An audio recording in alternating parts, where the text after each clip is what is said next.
Iridium வழக்கு தொடர்பாக 10 பேரை காவலில் எடுக்க மனு அளிக்கப்பட்டுள்ளது.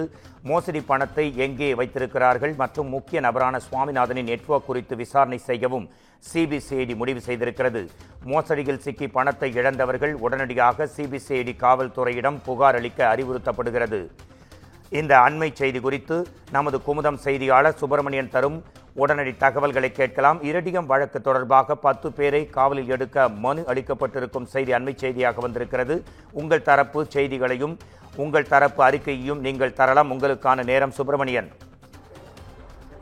இரிடியம் மோசடி வழக்கு தொடர்பாக சிபிசிஐடி போலீசார் தமிழகம் முழுவதும் பல்வேறு கட்ட சோதனைகள் நடத்தி விசாரணை என்பது மேற்கொள்ளப்பட்டு வருகிறது. குறிப்பாக சென்னையில் 10 பேரை சிபிசிஐடி போலீசார் கைது செய்தார்கள். அவர்கள் சிறையில் அடைக்கப்பட்டிருக்கிறார்கள்.